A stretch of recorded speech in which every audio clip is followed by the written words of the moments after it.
शुभ संध्या पिलाମାନେ गत क्लासରେ ଆମେ ପଢ଼ିଥିଲେ ଗ୍ରାମ ପଞ୍ଚାୟତ କହିଲେ କ'ଣ, ଗ୍ରାମ ପଞ୍ଚାୟତ କିପରି ଗଠିତ ହୁଏ, ଗ୍ରାମ ପଞ୍ଚାୟତର ସଦସ୍ୟ କେଉଁମାନେ ଥାଆନ୍ତି, ସେମାନେ କିପରି ନିର୍ବାଚିତ ହୁଅନ୍ତି। ତାହେଲେ ଆଜି ଆମେ ପଢ଼ିବା ଗ୍ରାମ ପଞ୍ଚାୟତର କାର୍ଯ୍ୟ କ'ଣ। ତାହେଲେ ଗ୍ରାମ ପଞ୍ଚାୟତ କ'ଣ କରିଥାଏ?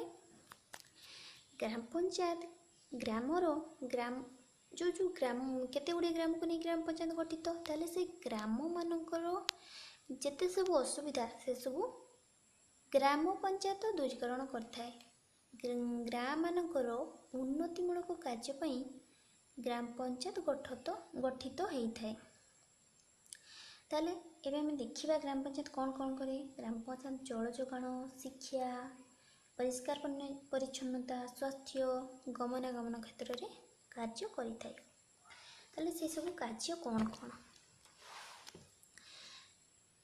ग्राम पंचायत प्राथमिक शिक्षा व्यवस्था को कार्यकारी करिथाय और विद्यालय उन्नति पई कार्य करिथाय। आउ कौन करिथाय? ग्राम पंचायत लोक मानकर चिकित्सा पई व्यवस्था करिथाय। गाँ मानकरे पानीय जल जोगाण करिथाय। आउ कौन? नलकूओ ओ कूओ खड़ी थाए। गाँव रे पोखरी खनन मध्य करिथाय। आउ कौन करथाय? जन्म मृत्यु तालिका करिथाय। आउ कौन? गाँव रे रास्ता घाट भांगी गले किंबा नूतन रास्ता निर्माण पई ग्राम पंचायत अर्थ खर्च करिथाय। रास्ता घाट निर्माण संगे संगे सेगुड़िकर रक्षणाबेक्षण मध्य करिथाय। गाँव परिष्कार परिच्छन्नता प्रति मध्य दृष्टि देइथाय। आउ कौन करथाय? गाँव जो कृषक माने अछंती सेमानंकु चाष काम विषय परामर्श देइथाय। आउ कौन? कृषक मानकु साहाय्य और सहयोग करिथाय।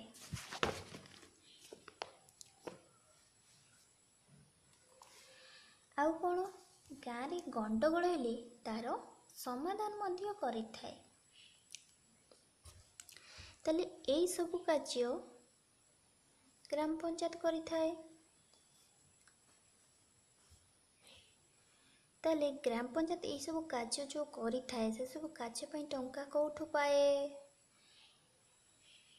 ग्राम पंचायत रो आय कौन? ताले एबे आमे जानिबा ग्राम पंचायत यही सब जो कार्य करूची से सब पई टंका कोठु पाए, माने ग्राम पंचायत रो आय किपरि हुए। ताले से कौन करे सुनबा। ग्राम पंचायत रे विभिन्न कार्य पई अर्थ राशि आवश्यक होइथाय। आमे जानिछे एही अर्थ राशि ग्राम पंचायत दुईटी माध्यम पाइथाय। किपरि? गोटे हेला तार निजस्व आय। से किपरि निजस्व आय करे ताले देखिबा। ग्राम पंचायत कौन करे ना, गाँव रे जो हाट हुए से हाट को से नीलाम करे एवं से नीलाम अर्थरे से गाँव रे उन्नतिमूलक कार्य करिथाय। गाँव रे जो पोखरी थाए सेठी को मध्य से नीलाम करथाय। ताले नीलाम पोखरी नीलाम से कौन पई करे? पोखरी नीलाम कले जे नीलाम नियंती से सेथिरे माछ चाष करंती, लाभ पाती एवं तांको टंका दियंती। जे नीलाम धरंती तांकर भी लाभ हुए एवं ग्राम पंचायतर मध्य लाभ हुए। आउ कौन? फल गाँव देखते गाँव रे फल तोटा मान सब थाए। ताले से फल तोटा को मध्य ग्राम पंचायत वर्ष को वर्ष नीलाम करिथाय। ताले से नीलाम करी जे अर्थ पाए से अर्थ रे सी गाँव उन्नतिमूलक कार्य करिथाय। जो नीलाम ग्राम पंचायत जो फल तोटा नीलाम करे से फल तोटा को जे नीलाम रे निए से सेठी फल को बिक्री करे एवं लाभवान हुए। ଆଉ କିପରି ଟଙ୍କା ପାଏ? ଯେଉଁ ସାଇକେଲ, ରିକ୍ସା, ଶଗଡ଼ ଚଳାଚଳ ପାଇଁ ଟିକସ ଆଦାୟ କରିଥାଏ। ଗ୍ରାମ ପଞ୍ଚାୟତକୁ ସରକାରୀ ଅନୁଦାନ ମଧ୍ୟ ମିଳିଥାଏ। ସରକାର ପଞ୍ଚାୟତକୁ ପ୍ରତିବର୍ଷ କିଛି ନା କିଛି ଅର୍ଥ ସାହାଯ୍ୟ ଦେଇଥାନ୍ତି। ଗାଁ ମାନଙ୍କର ଉନ୍ନତି କରିବା ପାଇଁ ପରବର୍ତ୍ତୀ କାଳାଂଶରେ ଆମେ ପଢ଼ିବା ବ୍ଲକ ସ୍ତରରେ କାର୍ଯ୍ୟ କରୁଥିବା ସାମାଜିକ ଅନୁଷ୍ଠାନ ବିଷୟ।